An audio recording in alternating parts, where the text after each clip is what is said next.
Hello, and I'm here with Sudip Bhattacharya, right? I said your name right? Yeah, Sudip. Sudip, okay. Yeah. And You said the last name correctly. I'm like I'm practicing. All right. And we're talking about social strategy, and we're gonna use your essay, which is the last chapter of a Hampton Institute reader, called "Parting Thoughts: Attacking Difference, Pursuing Unity," as a kind of grounding point for talking about how we deal with socialist strategy post Trump too. So, returning to the post Trump era, I'm going to ask you during the Biden administration, we saw a lot of socialists signaling their dissatisfaction with relatively elite discourses around identity politics by pulling away from decolonial theory and things like that. Some of those critiques I take seriously, some I don't. But we saw a subset of that get very methodologically nationalist and even maybe social chauvinistic in their orientation, and also fundamentally seem to buy the media narrative that talk about the working class was talking about the quote white working class, which is about 50% of quote blue collar workers unquote, and about 69% of the population. But it seemed particularly misleading because, particularly when you're looking at working class by the way most liberals define it, the working class is flip a quarter and it's male or female, and flip a quarter and it's of color or not. Right. So how do you think socialists should respond to this kind of signaling now that we're out of the Biden administration and into a more explicitly socially chauvinistic administration? Yeah, first of all, thanks for having me back. Always enjoy having these conversations. It's like one of the few places you can have, a real in-depth conversation about these things. I think I'm still figuring it out too for myself, to be honest, because it's only been maybe 10 days of actual frontal attack on certain things. For me, I think a good example of me figuring it out is also the recent attacks on DEI. Like, there is a lot of good work showing how DEI in many spaces was really just a way for corporate entities to obscure their class exploitation. I think Costco is a good example, right? Like, Costco is in some hot water with its workers and employees, but it leaned very heavily recently with DEI, and I think Al Sharpton did a buy-in or something, which was kind of hokey and weird. So there is definitely truth to that. And it's not like I don't weep for some of these programs to kind of be pushed aside. But at the same time, it's what they also represent, right? Like, with the attack on DEI, there's also been, Trump attacking things like, birthright citizenship. And then, of course, even with the recent helicopter crashing into that plane, Trump, I believe, starts talking about DEI in that regard. And clearly DEI for him and his most loyal supporters is really just being like, well, there's too many people of color and women in a certain field. So I think just socialists being mindful of that while also pursuing a strategy that speaks to class consciousness is something that's important. It's a very tricky thing because I'm going to be honest, like I said, I'm still trying to figure it out because there's like a moment in the day when I'm really pissed off about something Trump said or what Biden said. It kind of lingers, right? But then also there's another moment where I'm like, kind of also like annoyed by, say, the Sharpton attempt at like showing solidarity with a mega corporation rather than the employees who are getting shafted by that corporation. So I don't know. I think right now, my advice, if anything, is just to like really pay attention to who's really wielding the anti-DEI discourse and what they're really trying to do with that discourse in the end, because it's really not just about these corporate policies. It's going to be about, stripping away certain rights, feeding the base certain kind of red meat when it comes to identity on the other direction, because the Republican Party is very identity driven too. Absolutely. I mean, one of the things we can see with the Republican Party is a shift from, say, white nationalism to Western chauvinism. Now, if you're familiar with the literature of the radical right, even in the 90s, certain people who were kicked out of the National Review for being right nationalists, like Sam Francis, actually said in Leviathan and its enemies that trying to be a racial nationalist in North America and Canada or the United States wouldn't actually work, but trying to build up a core of resentment around upper middle elites to replace them with upper middle elites who are angrier and meaner and crueler would be a strategy for Western chauvinist hegemony that could theoretically be relatively colorblind. And I'm not saying Trump has ever read Sam Francis. In fact, I highly doubt he has. Right. But a lot of the paleo conservatives who were around the Trump milieu, like Bannon, undoubtedly have. Mm-hmm. When you add to that this kind of revenge of the tech nerds thing that we're seeing, when the Democrats took the rentier oligarchs in tech for granted, and now that they've gotten their monopsony power, they've all decided to jump ship and get on board with Trump. Right. It seems very clear to me that one, Trump's agenda for all of its talk of like productivism is really about grift, because they're not doing productivist stuff here. And in fact, what they seem to be doing at the moment is risking collapsing the economy to prove a point. Right. Which, if they cared about popularity, they wouldn't be doing, which also indicates that they don't care about popularity anymore. Mm-hmm. So yeah, I'm with you. I don't have a good thing when people ask me what should we do. I can tell you, I'm talking to you in a day where it looks like public sector unions just got decertified Wisconsin style in Utah. And while there was some national debate about this, it did not go the way of Wisconsin, where the Democrats thought they could use it as a wedge issue and make it very clear to the entire country. Instead, it kind of went quietly into that good night, with even some socialists going like, well, shouldn't we just defund the cop unions? And I'm like, you don't actually believe that's what's going on. But I mean, I hate to say it, one of the things that I'm thinking about is how do we keep a relatively open socialist movement that allows for rigorous internal debate, but also deal with bad faith actors? Because there are going to be lots of bad faith actors, and I'll let you respond to that. I'm just writing it down. Mm-hmm. Yeah, I mean, I think just to also return to a little bit of what you said earlier about the Western chauvinism rhetoric, there's a good book called Producers, Patriots, and Something Else by Daniel Martinez Hosang and Joseph Lowndes. And it's a really solid book because it also explains some of the new right's ability and capacity to quote unquote think outside the box. So they were saying something similar to what you said, and as in like the new right is certainly still white supremacist. I mean, it's been exposed as such even with the H-1B. Like there was a lot of like very, very explicit, almost like, wow, you're really saying that kind of stuff. I know it's online, but still very on the nose. And then also, who's that lady that Trump had on his team for a little bit?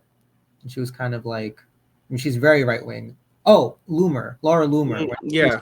Often talking about, like, I don't want to repeat it, but it was like very like 1990s level of like, the White House is going to smell like, curry or something, which sound really nice. But it was like, oh, wow, we're really doing that. So it's interesting you said it, but I can already see the contradictions in the GOP. Like like the Democrats' contradictions is that it does want to be a quote unquote popular party, but within it, it had the tech bros, and then it had the people that should not trust the tech bros and trying to fissure them together. In the GOP coalition, it's like the Bannonites, which might be more populist in a certain method of thinking, but then they're, of course, they have Laura Loomer types, maybe not her particularly, but other people who are like, yeah, let's just talk about Indians like we're in the 1950s. And I think, but then there's the new right that's able to tap into something about Western chauvinism. I think in this book, Martinez and Lown, they mention how you even have like far right actors who, like the Proud Boys, who do say that we're not white supremacists, we're Western chauvinists, and they even have shirts that say things like, they also appropriate like indigenous history in a weird way. I can't explain, but it's very fascinating how they've done that in recent years. So I want to like raise that book because I think it's a very interesting book people should read. And they wrote that like several years ago. And so your question, how do we keep relatively open? I mean, I think once you have a person in your group, to be really blunt, who is unwilling to organize it with the group, but just comes in and out, and when they do, they're unwilling to listen or learn and are very contrarian, and also then starts to contaminate the group, to be really honest. Like I've seen it where it just takes one person and then people kind of draw away. You have to make a strategic choice of being like, do I want to convert this person even if there is a part of them that's there to convert, or do I need to really pay attention to the other people in the group who, also may have certain hangups as well, but are not contributing to a really weird environment. So that's the physical nature of the organizing. And then the other bad faith stuff, like I feel that with DSA, that sometimes happens. I have criticism of DSA, even though I'm in it. But there are some people who have, legitimately good criticism, but there's also some people, even I am like, no, they're not, the DSA is not exactly Marxist-Leninist yet, but they're also not completely Harringtonites. So there's also that element that's happening. And how you combat that, I think simply you just have to make sure that you have people on your own side being it's like very simple, just being very normal and not taking the bait on everything, and understanding that at some level you're not talking to that person who's disagreeing with you. You're really talking to all those people who might be interested in your movement and who might be just paying a little attention to be like, well, I heard this criticism of DSA. I wonder if it's true. And if they see you attacking this person really vociferously who has a critique, that's not going to work out well. I'm part of the Red Star Caucus, and it's one of our like main tenets when you join the caucus is like it like literally says be normal. So that's my advice, I guess. Which is hard to do because it's not really. Yeah, I think. Yeah, I was about to say it's difficult. One of the things I find very, very interesting and kind of hard to balance. I am in a union that may have been certified today. Actually, I'll actually check after our conversation and find out if we can still collect the bargain tomorrow. But I'm in a union that has a highly urban membership in one part of it, but at the state level scale, for both structural and cost reasons, is actually more rural. And so I have to organize with very conservative people a lot of the time. And what I find interesting is that if you can keep your eye on the goal, that usually goes okay. But what I don't do is something that a lot of people seem to think you should, which is to try to tail their cultural talking points. And I find that like doesn't work. They wouldn't believe me anyway. They're not going to believe that I actually share those values with them because they're right. I don't. And the other thing is like, that's not what we're there for. Right. Like, it does become, and my union, that tension flares up with the national, because I'm in a teachers union. The national does take a lot of very explicit Democratic Party talking points, DI talking points, etc. And it is a source of division. But when we're just focusing on stuff like protecting teachers' jobs, or even like diversifying the workplace through better pay or helping students of color, we don't get the same pushback except from a very few very loud weirdos. And we do exactly what you say. Like if they're making it where we can't organize, we start using parliamentary procedure to shut them up. So it's not because we don't want to have a debate. It's because some of these debates just get in the way of us doing what we need to do. And I guess my stance has always been, I'm not particularly pro deplatforming, except in very rare instances. I'm not particularly pro censoring people. At the same time, I'm not willing to trust bad faith organizers who are just there to like keep us embroiled in debate so we can't do anything. And I do think we have to deal with that. And I also think, like, when you're talking about the American working class, and definitely when you're talking about the international working class, you really can't be a chauvinist for very long and function. Like, even if you are privately, you can't actively like act that way, or it's just not going to work. Like, people aren't going to trust you. They're not going to work with you. Et cetera, et cetera. The DSA is interesting. I'm a pretty strong critic of the DSA. I also think, for better and for worse, the DSA is one of the places where the debates around American socialism are happening. Sometimes I get frustrated. I'm like, okay, we've done enough debating. Let's like do something. But the DSA is something that I would want, which is a multi-tendency group that is relatively democratic. I wish there are some things in its constitution it would fix, but theoretically you could do that at a Congress. A convention, excuse me. I'm using classical commie words. What is your suggestion?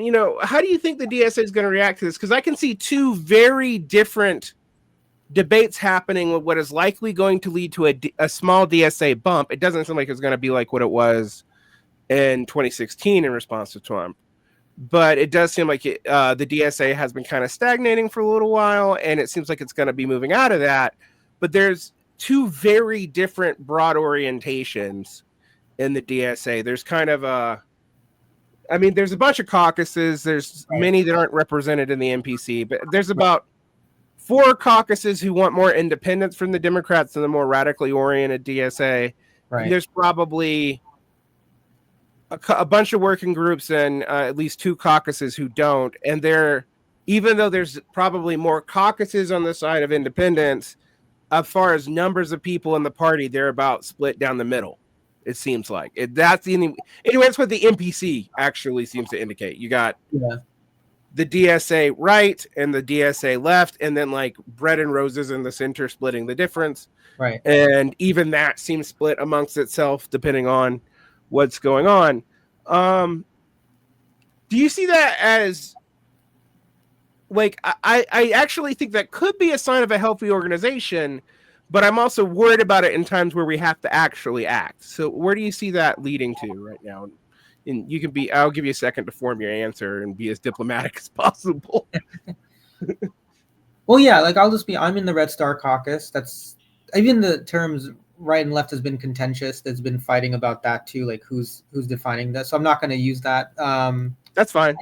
Yeah, I do want to say that everybody, I guess in my mind, it's more like some of us certainly feel kind of done with the Democratic Party, probably in most contexts. And then there's those who I think have a point about, like, I don't think anyone's suggesting that the Democrats are good. That's one thing. So that's one source of commonality across the board, right? I don't think anyone's going to be like, maybe you'll find a few people who are living a different timeline who are just like, this is great.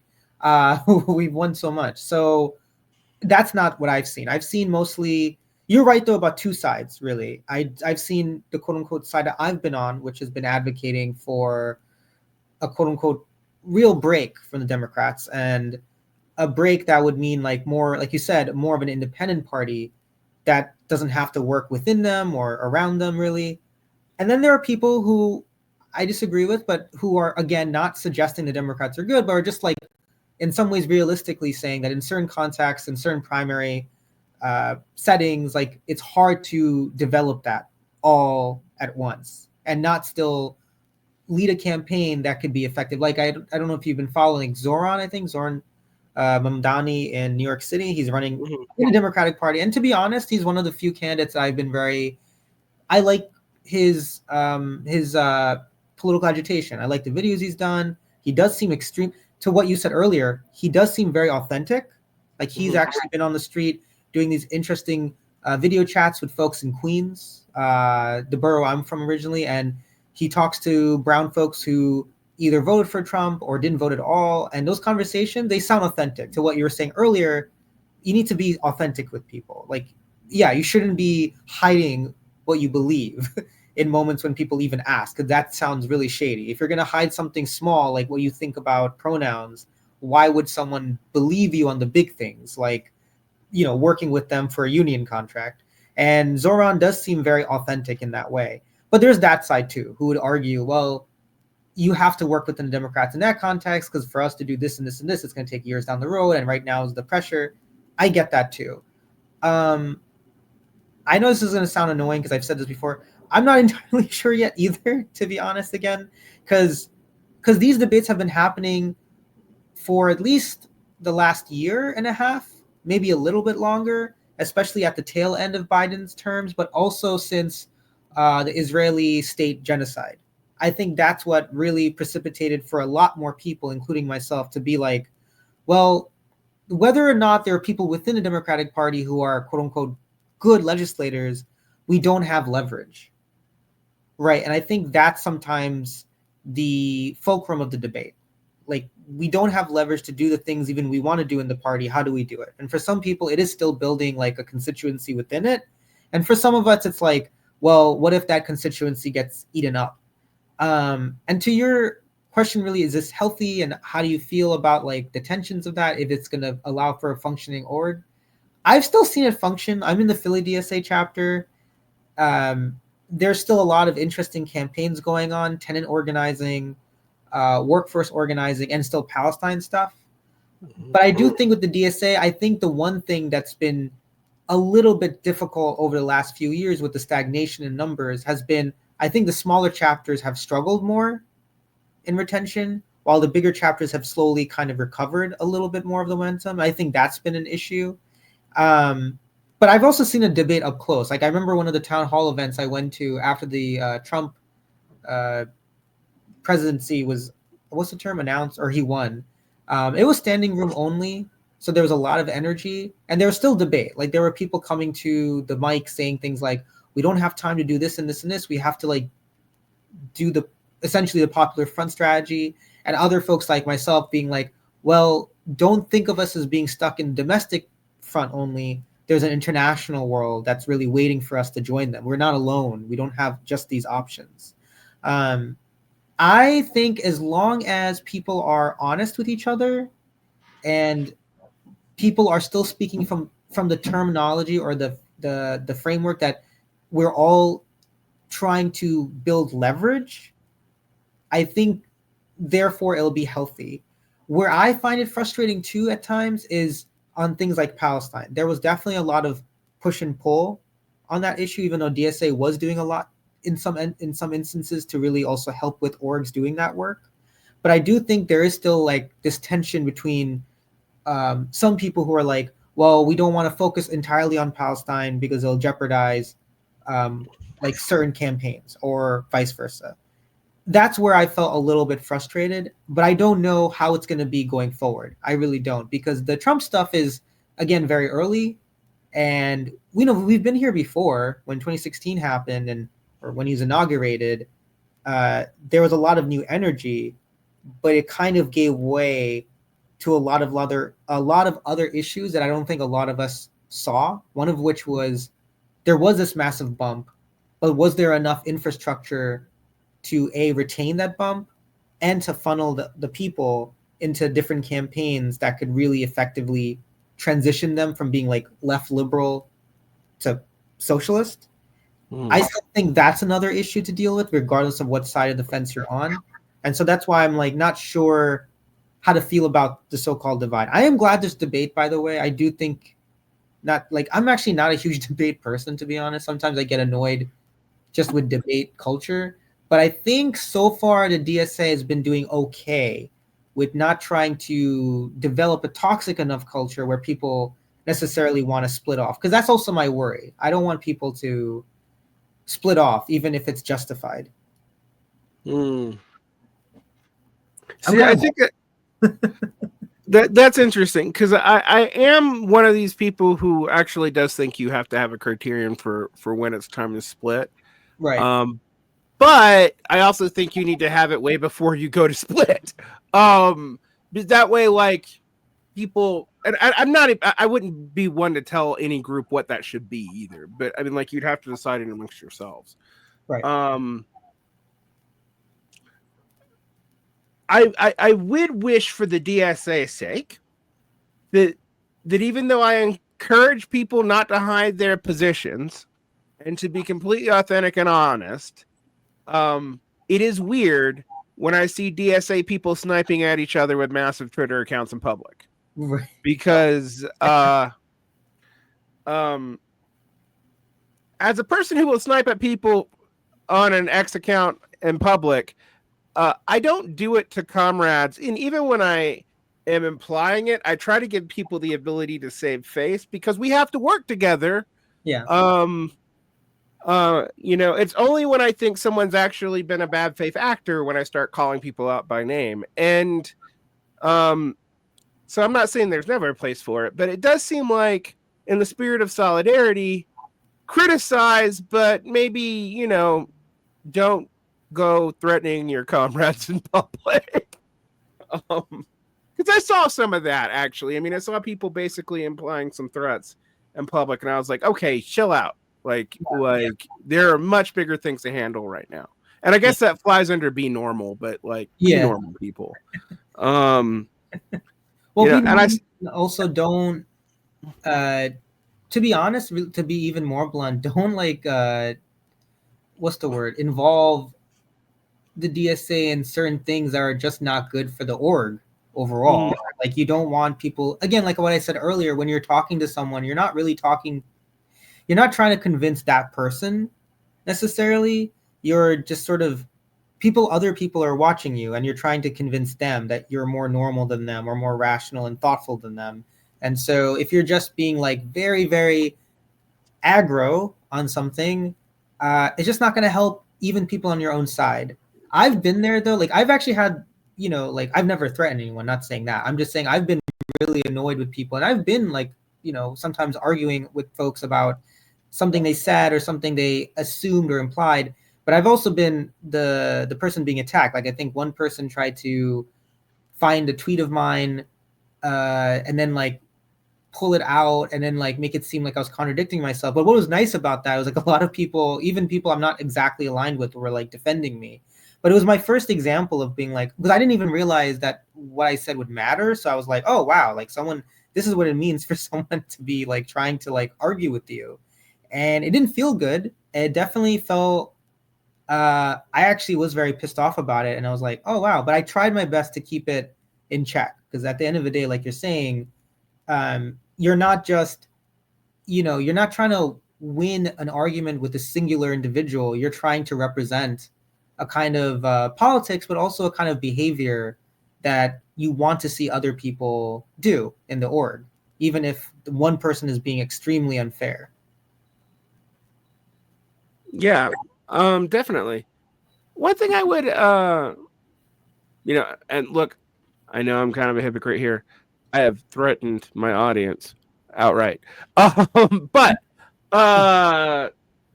one thing I would say, though, is I do think you also have to remember when you are acting in capacity for the org, and when you're acting as a public figure for the org, and when you're acting personally, and you need to make sure that is clear to everyone when that is. And if you can't distinguish it for yourself, assume you're acting for the org. Right. You know, I do that with my union. I'm very careful. You guys, you will hear me say I'm in a union. You won't hear me say which one, because I'm not speaking for my org right now, and I want that to be very clear. Right. And I don't think I actually really don't think it's good for people to speak ex cathedra for the org when the org does not empower you to do so. Right. Like, say whatever you want to for yourself. Keep your. I'm like, I'm not such a democratic centralist that I think people shouldn't like their criticisms or whatever. But ultimately, you're in an org. An org requires gives you rights, but it also requires responsibilities and some level of discipline. And it's good to have it. Right. One thing I wanted to talk to you a little about, this came up in your parting thoughts essay, is trying to like acknowledge that the working class will be divergent in its thinking, but still has to act in a unified class conscious way. So like, we will admit that there's going to be reasons like why white workers and black workers might be weary of one another, particularly black workers, let's be quite honest. But that focusing on class has to be something that we do. And I've always been one of these people. I've always called myself a class firster, not a class reductionist, because I think class is the first thing, but the other things are real and they're not all just adjuncts of class. Like, I don't think race is just somehow a crypto adjunct of class. They're tied in together, but they are separate. How do you work with that? I mean, dealing with the racial attitudes of a country like the U.S., where racism has been the primary way to divide the working class for most of the U.S.'s history, in a way that has really weakened us in ways that even other white supremacist nations that are not settler colonial have not been weakened. Their working class have not been weakened in this way. How do we deal with that? Because, I mean, it is probably the defining thing about a left in any of the Americas, but particularly the United States. Yeah, I mean, the way I see it too, like, and I'm glad you brought up the article. Again, everyone should go to Iskra Books. That's where they'll find like a downloadable form of it, because it's a lot of great essays in it. But so just to give background, when I was writing this, like my emphasis here was also on, also demystifying the assumptions about quote unquote people of color in the working class and how they would see each other or treat each other. And obviously that's another assumption that needs to be kind of bulldozed about, like, oh, they'll just, like it's just white and non-white, rather than being like unpacking the non-white and recognizing that the like African-American working people, Hispanic or Latinx and Asian and indigenous, they also have their own issues with each other. And the way I would frame it, groups of working class people will have sometimes divergent short-term interests. That's the way I kind of see it. First of all, like, for some, like this comes up in my dissertation work. I've interviewed lots of people and I'm wrapping it up. But like one of the things I would hear from certain people was like the fear of anti-Asian discrimination, for example, right? It's not necessarily a distinctly class issue, but it affects the class. And it's something that is material to some people. And then there's also issue of policing, which is mostly having to do with African-American and sometimes Hispanic, and in some regions of the country, Asian. So that's the way I would first see it. Like there is some difference that's material and short-term. Because in my mind, the reason of framing it is to also avoid the other pitfall, which is kind of what you hinted, which is to not look at any class unity ever. Because the reason why I wrote this piece and the reason why it's coming from my dissertation work and I've been thinking on it, like, capitalism is a universalizing process. Whether you be a white collar worker, or whether you are at a register, or whether you're like me at a desk all day, whether you are African American, Asian, whatever, you are, under Marxist terms, being exploited, right? So there is this universalizing function that happens when you're living under a capitalist economy that is like the final boss that you need to get rid of forever, for everybody. Otherwise, there's no humanity that will be actually thriving, after that. So that has to be the end result, building that unity to fight that. But in the midst of it, you need to also recognize there are these material short-term interests that need to be sort of dealt with for the working class to be sort of more and more unfettered. So, for example, for undocumented folks, helping them gain not necessarily citizenship, but maybe more political rights will make them feel more emboldened to take on this final bigger challenge of fighting capitalism. That's the way I see it. And on one level, it's like this, because I also don't want to be like difference on everything, because that also annoys the shit out of me. This idea that, you know, everyone's different, there's difference everywhere, you know, therefore there's no unifying factor, you know, like I feel like sometimes there's like two poles that I'm caught between. There's one that, you know, suggests that there's certain issues that are distractions, and then there's another pole that suggests, well, class reductionism is bad. I don't even like the phrase class reductionism, because I think if you don't talk about these other things, you're not even talking about class, if that makes sense. But I also get annoyed when people say like racial capitalism as a term to bring people in, because I'm like, well, does it have to be racial capitalism? It's just capitalism. So that's why I frame it as short-term material interests that divide us, even based on region, right? That's another thing. Like, it's also kind of funny to imagine that there's a working class that has no regional difference about what they might need in the moment, right? That's another way of looking at it. So it's not always purely racial either wise. Like, there are workers in certain areas, like garment workers, and there's workers in the middle of the country and de-industrialized like hubs of the country that will have at times very divergent immediate interests of what they want to see. That is a function that also needs to be dealt with to build up the unifying force of like fighting that class war. So that's I think the short-term versus long-term thing for me helps frame it in a particular way. Yeah, I think that's actually really important, the regional and the sectional differences. I'll give you an example.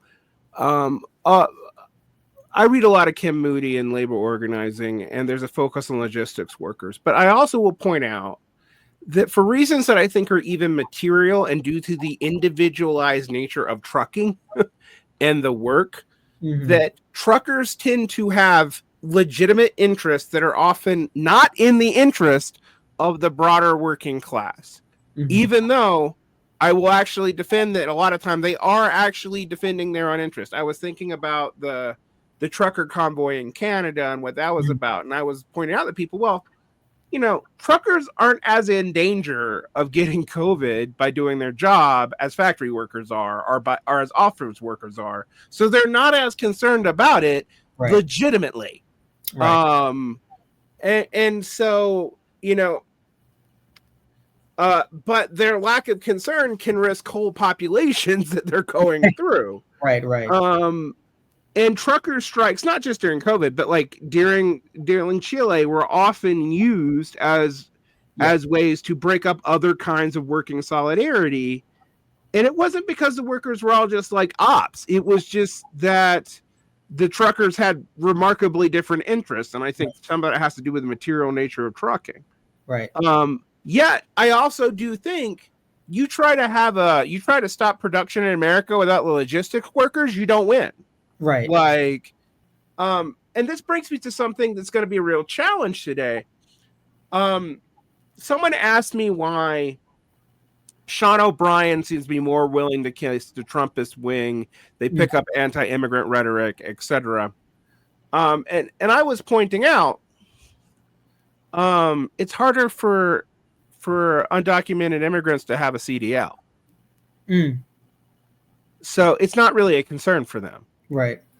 And see what I also said about trucking being a relatively solitary act, even though it's not always. I know UPS has people who work in distributors, et cetera, but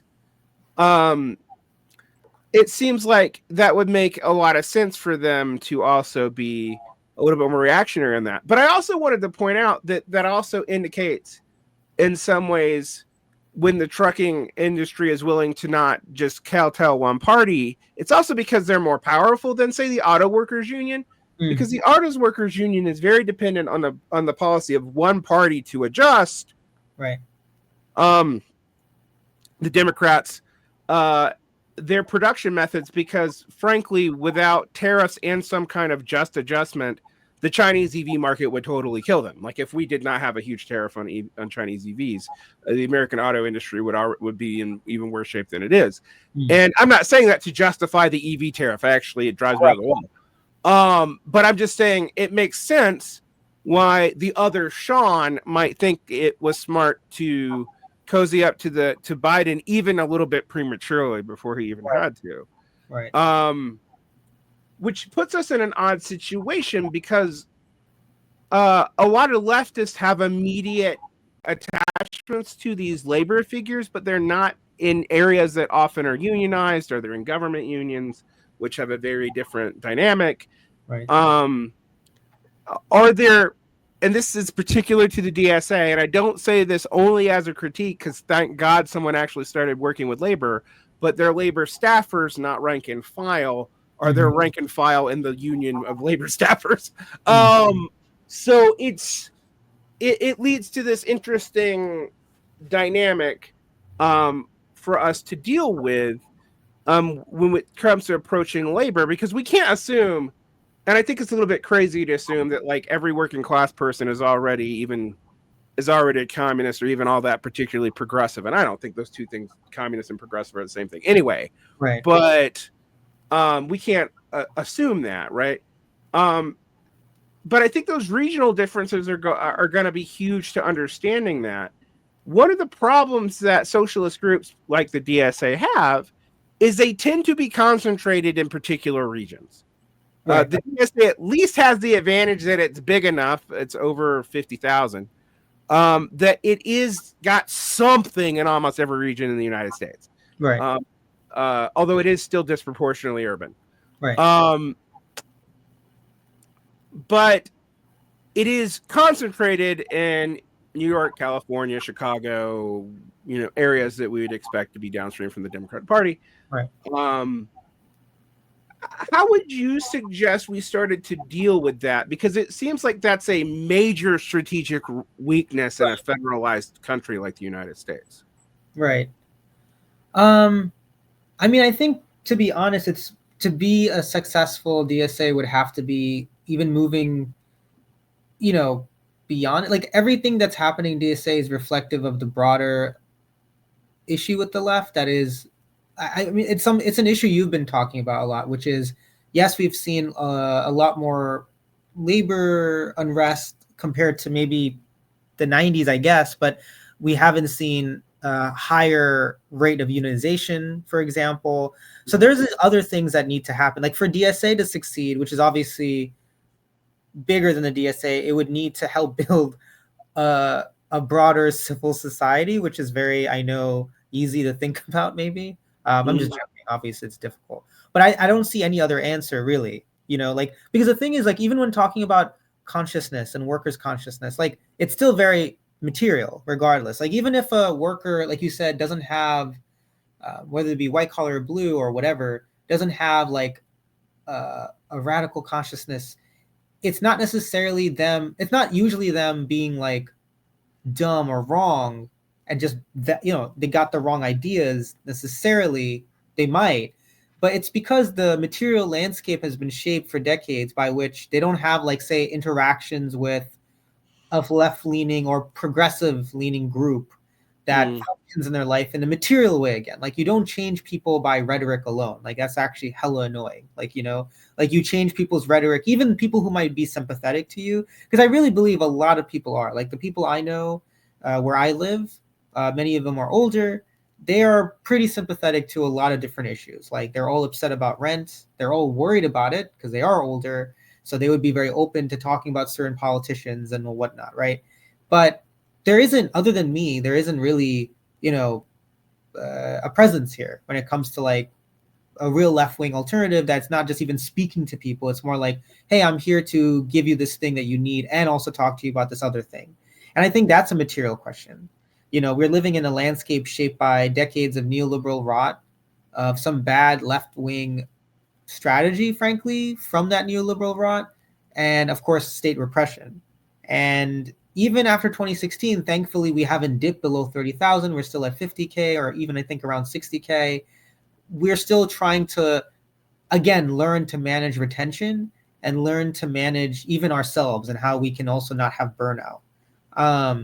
So yeah, I think the answer is the boldest one. Is really like the DSA or the socialist movement or the progressive movement needs to think about building a civil society that can really build a constituency.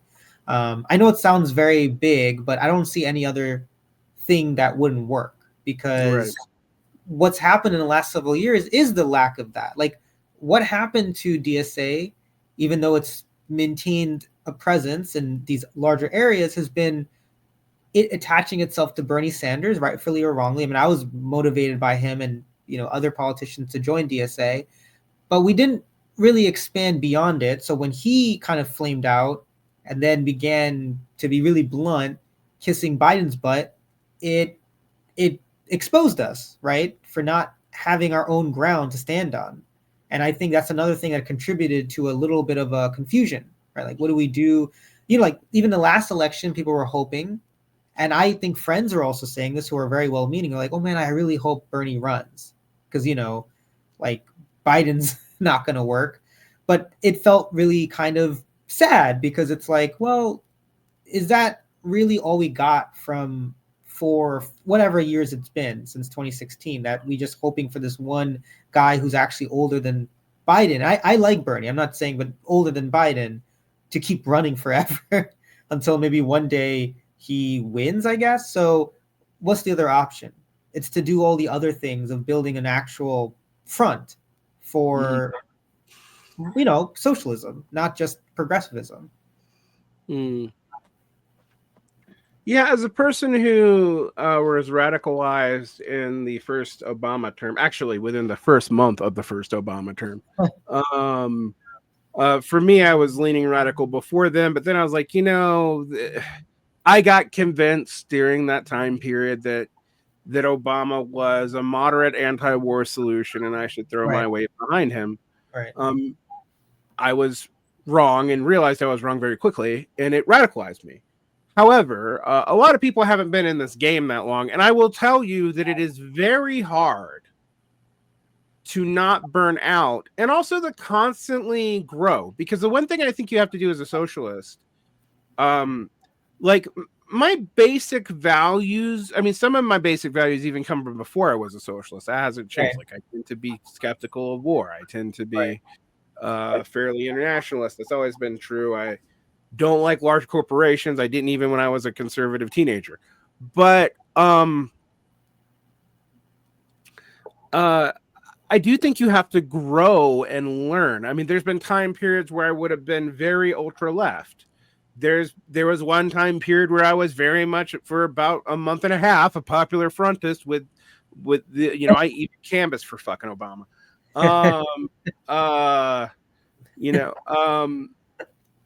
And I tend to be a classical pre 36 United Frontist.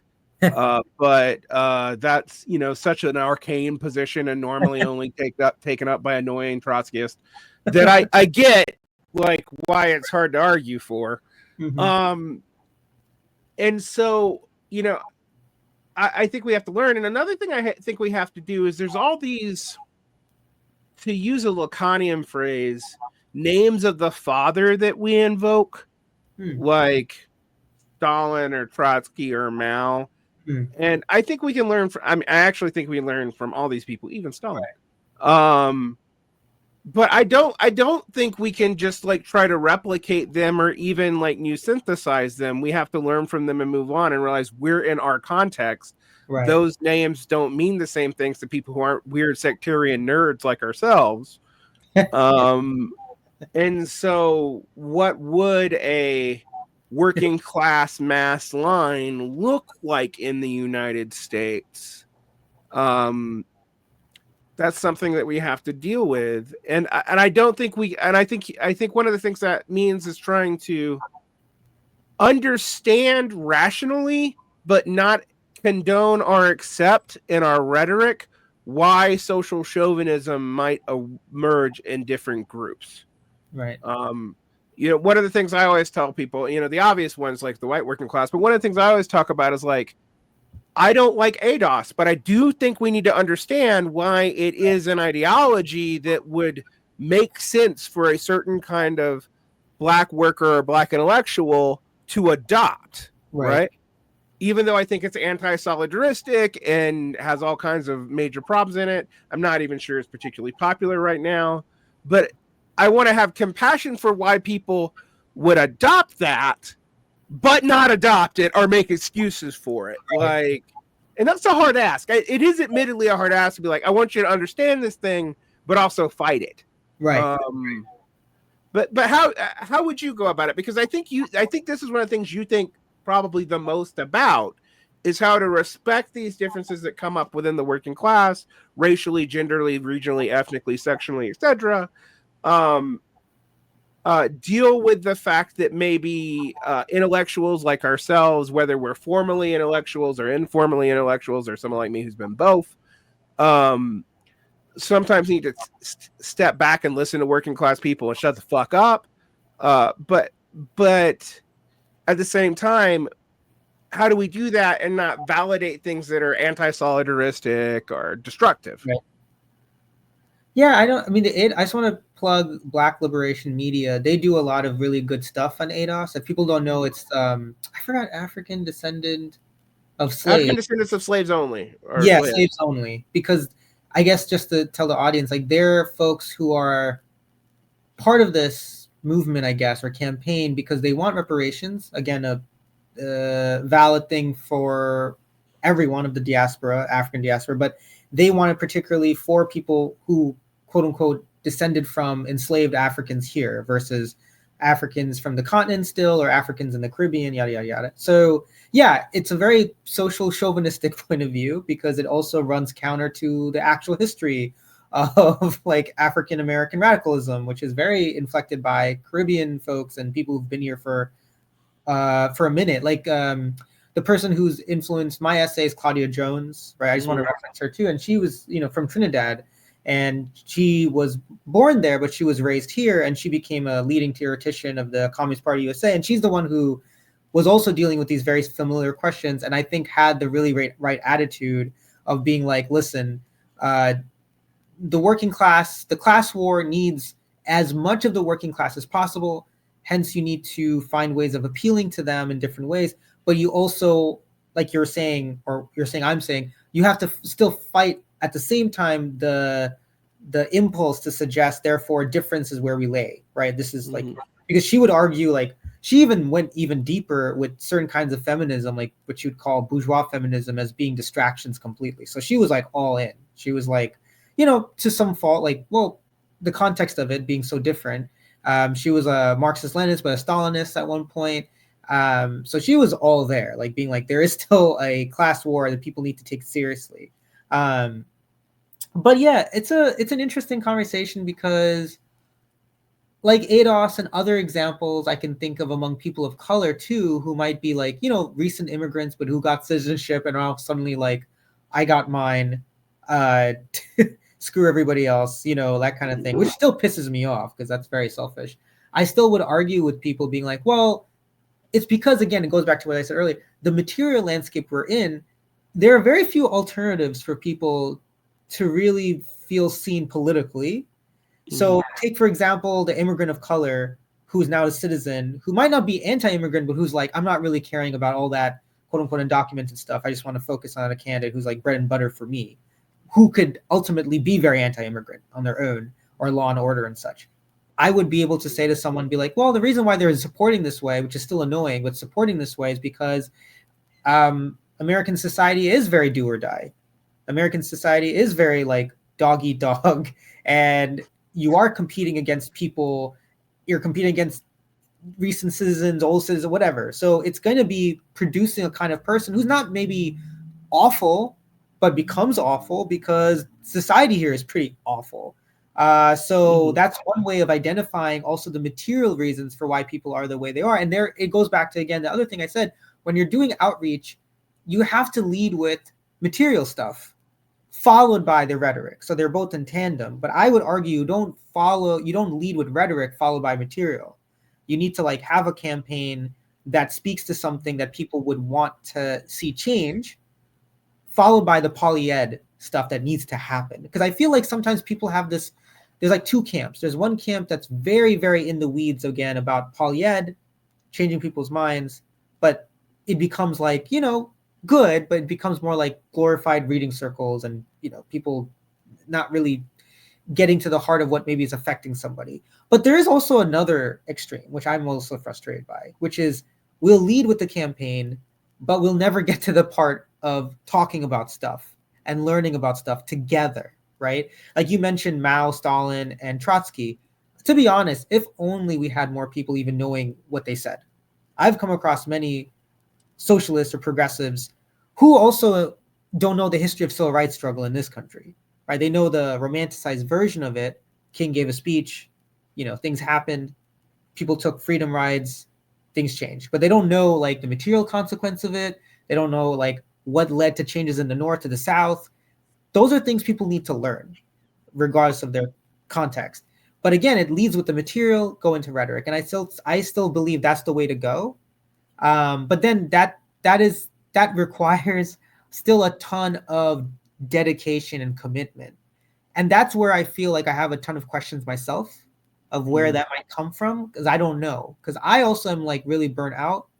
I teach and I study and I do my attempts at organizing, but I wonder where it's gonna, because right now the stakes are pretty high. We do need to take advantage of this moment again and not make the same mistakes as we did last time. Because if we do, I really do believe it's going to be not just another round of elections. It's going to be longer than that to really galvanize people to feel like there is an alternative or get them connected. So in some level, I know what the strategy is, but at some level, I'm also like, there's so many unknowns on how to make that strategy real, if that makes sense.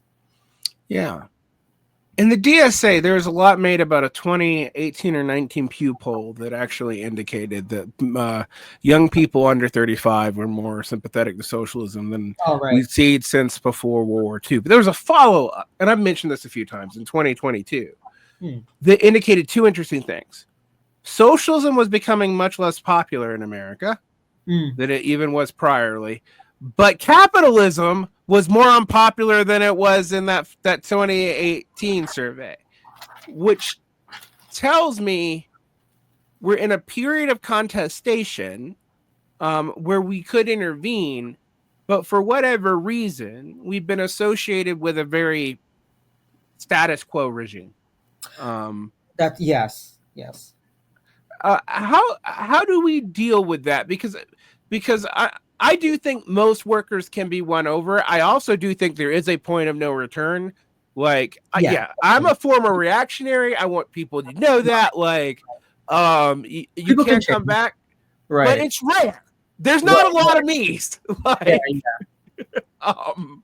and usually it's because they're religious, and that's not why I happen. But like,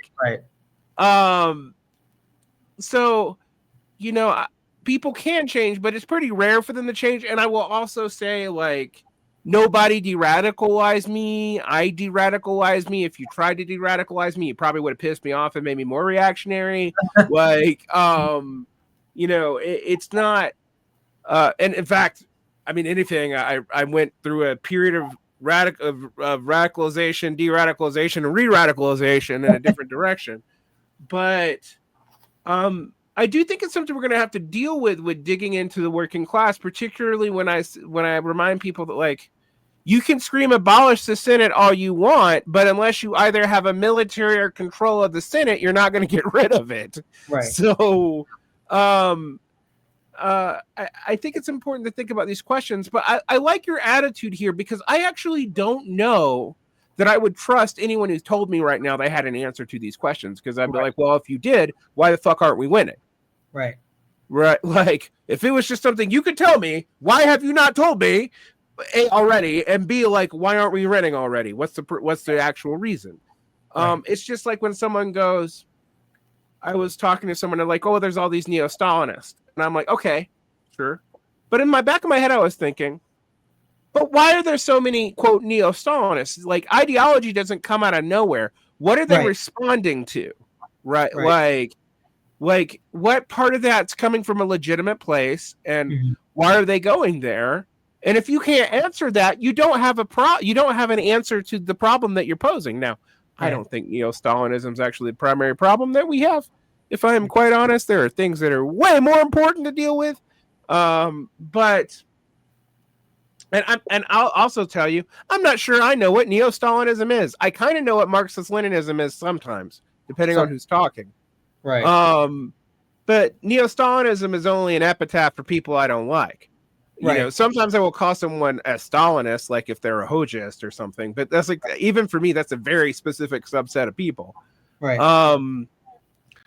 How do you get people to like deal with that? Because, you know, another thing that happens, I get it all the time. People, when I make a mild critique of the Soviet Union, people will just scream like, "Oh, you're a Trotskyist," and I'm like, "Well, I've actually never been a Trotskyist. I've read a lot of Trotsky. I've read a lot of Mao and Stalin. I don't really know what you want me to do with that, but like, I'm just telling you my opinion. Why do you assume that my opinion attaches to this ideology?" Which, by the way, you know, for me, when I deal with Trotskyists, they're also all over the place. Like, if you find, I have a map of Trotskyist organizations and like pointed out what stance they took on things. And then I was trying to make a map of Maoist organizations and point out what stance they took on things, and point out there are Maoist organizations that actually agree more with this group of Trotskyists than they do with other Maoists.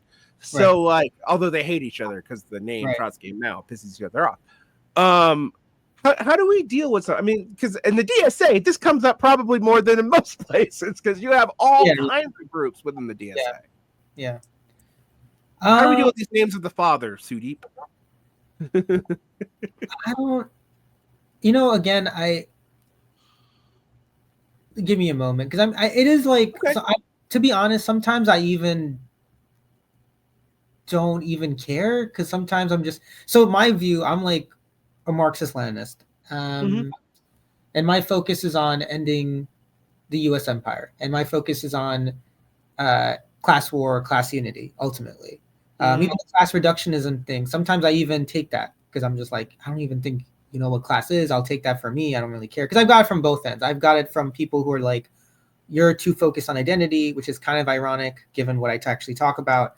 And then there's other folks who are just like, you're too focused on class. And I'm just like, I guess, whatever.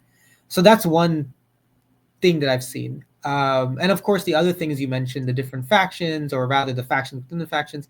My only thing is, when I've come across it, it's more like, it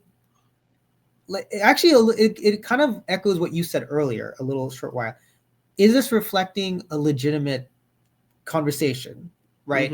If it is, then sure, let's talk about it, right? Like, so if there's like a Trotskyite, you know, having critiques of China, and then there's someone who's defending China, and it's a legitimate policy thing that's actually, you know, both interesting and maybe a little bit necessary to talk about, then let's go for it. Then it's coming from a place that's really necessary, because it involves a large economy that is, taking on the U.S. in many ways, and also kind of wanting to work with the U.S. too. And I find it very fascinating how China also gets critiqued so many ways from the American political class, when it's also like trying not to upend the system really as much, but then you have other people who call us Stalinists, whatever.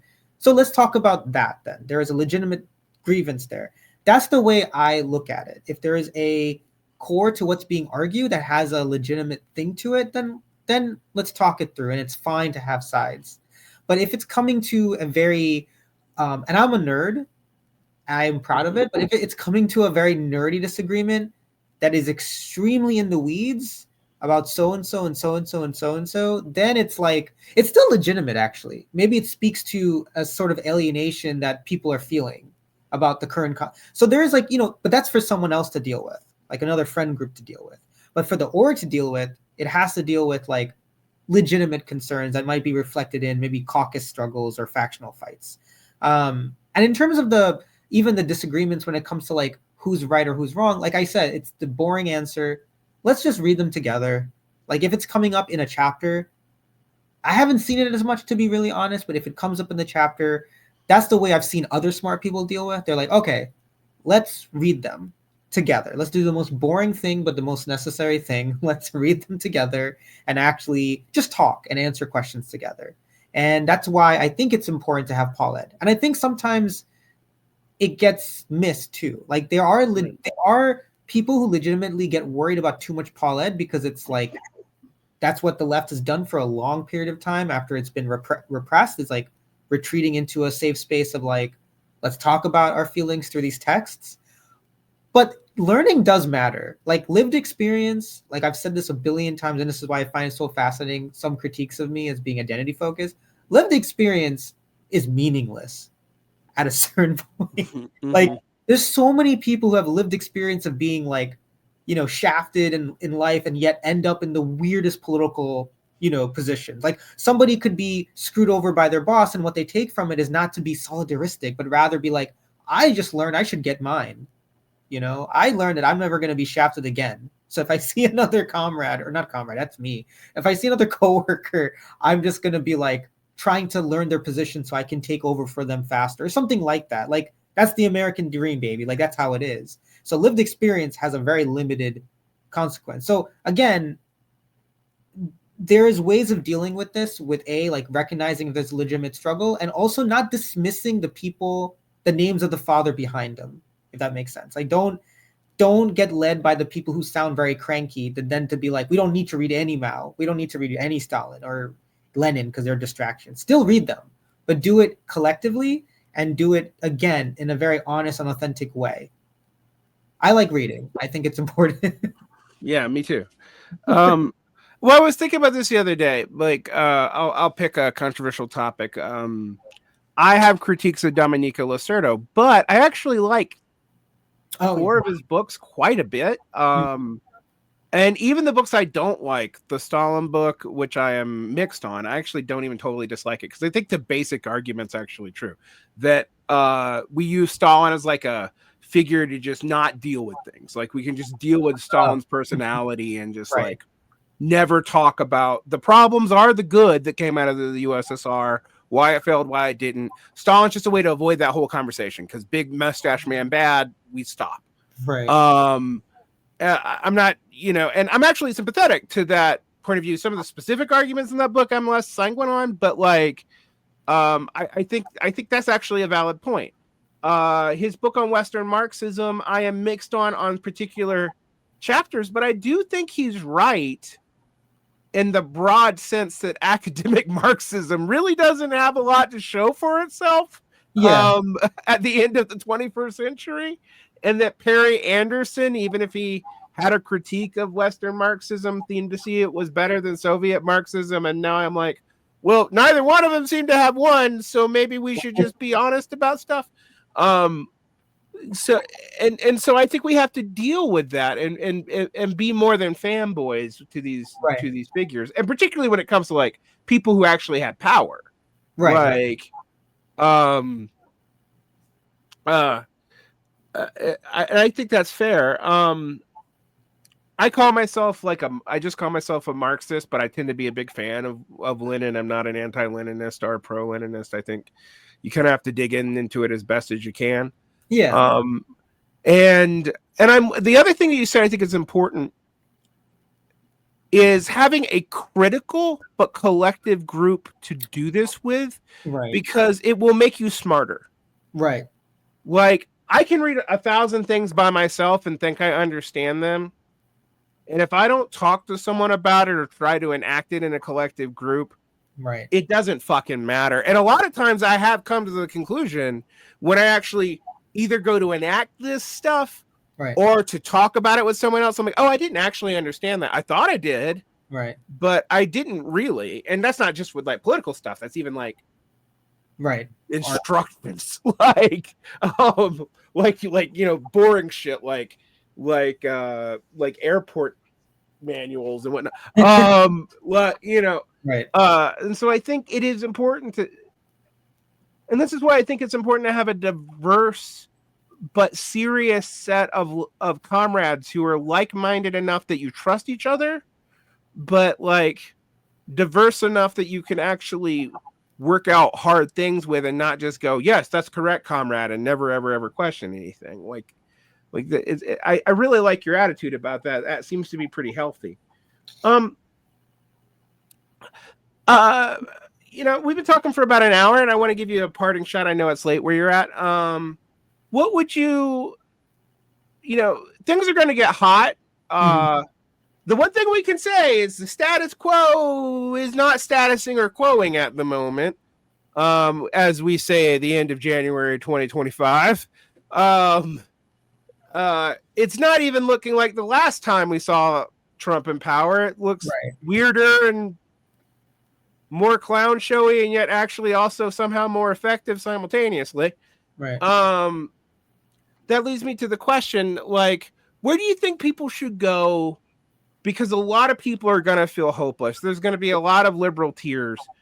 In fact, I already have seen a lot of them. And, we can make fun of them if we want to, but I'm more interested in the ones that aren't totally, like, utterly elite, winning some of these people over.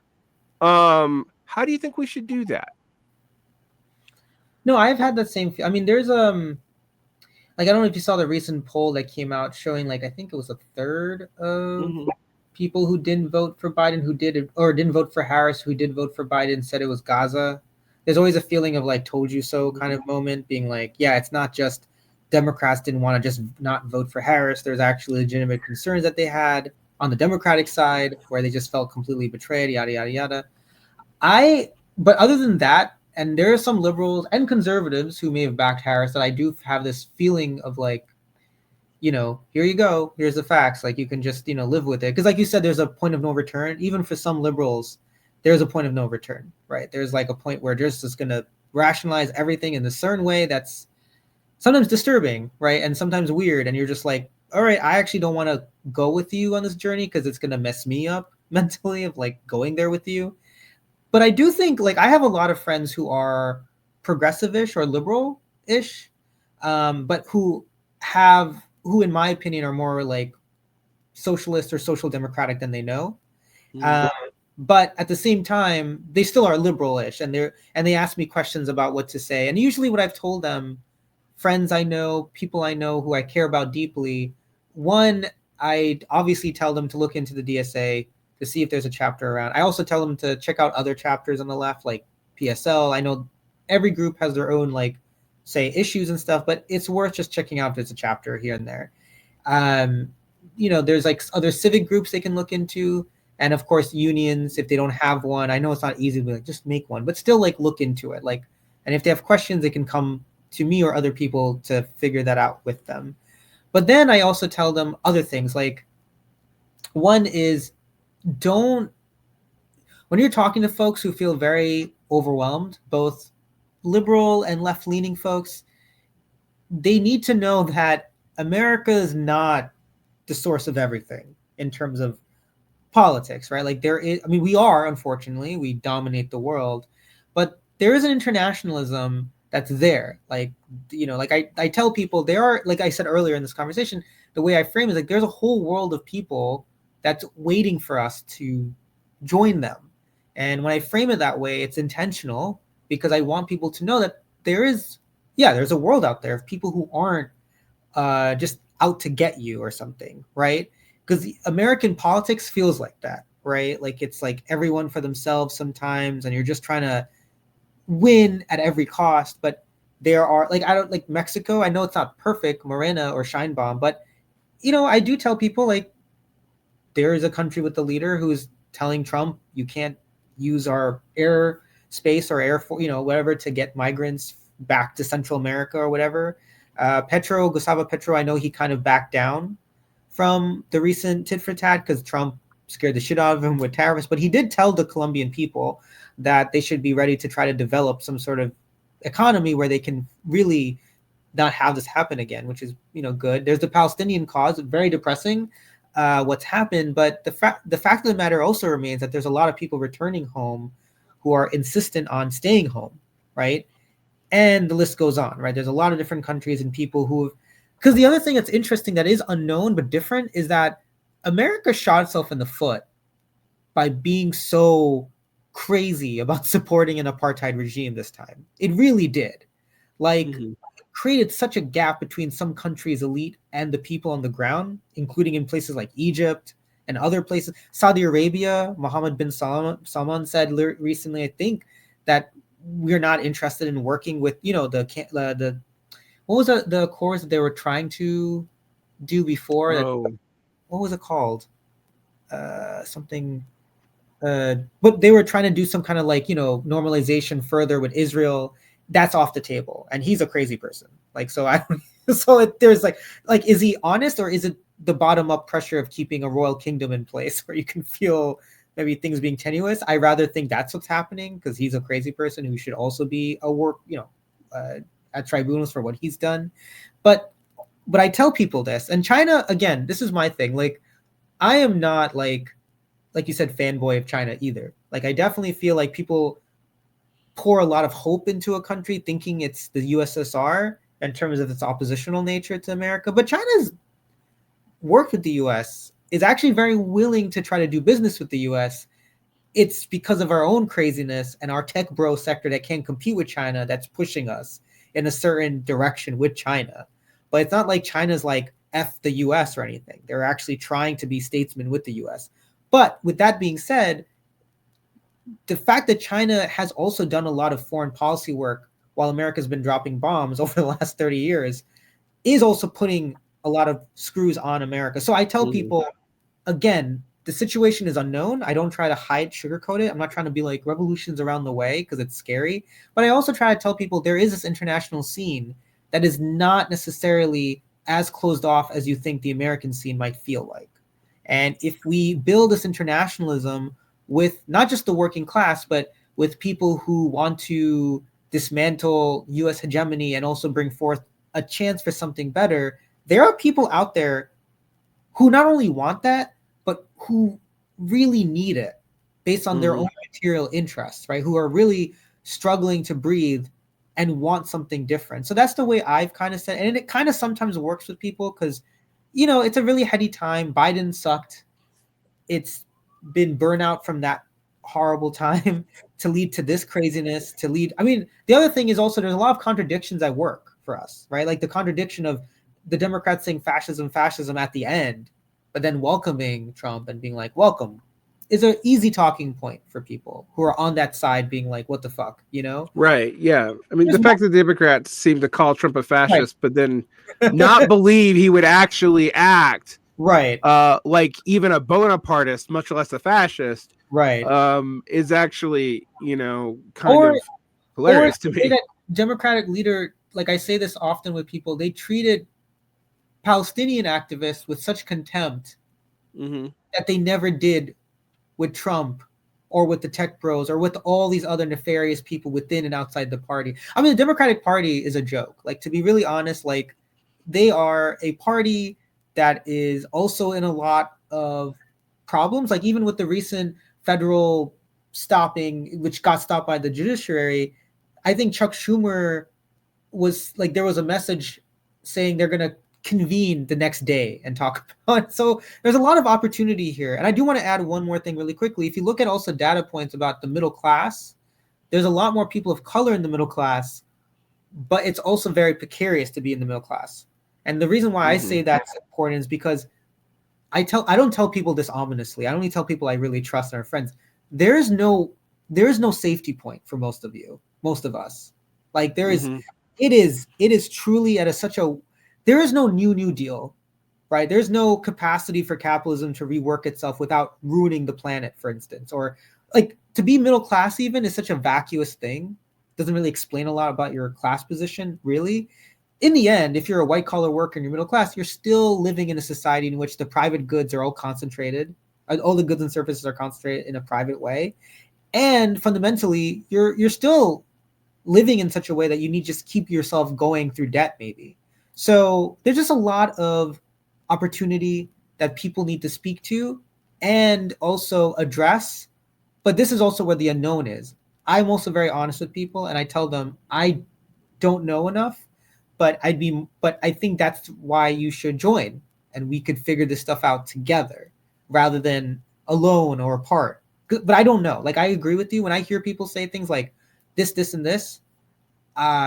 It doesn't make me seem very skeptical. It just makes me kind of annoyed sometimes because I'm just we're in a moment where you don't know it's this and this and this. There's never been a time in history where you can have human extinction on the menu in terms of climate change or global warming or other issues. Like, we don't know.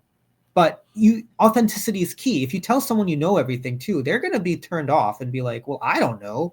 I see all this stuff that's happening around me.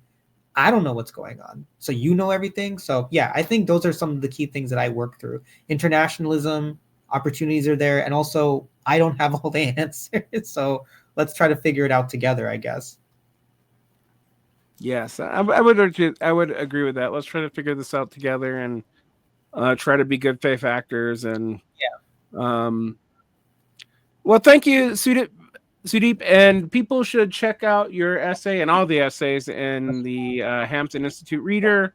Yeah. That is available from Iskra Books. Is that already out or is it coming out? No, it's already out. I have a copy here. So Okay, you can cool. order a copy from Barnes & Noble and from another website, I forget. But you can download a PDF version from the website. Cool. All right. Well, I think people should check it out. And thank you so much, Sudip. Thank you. Appreciate it. Thank you.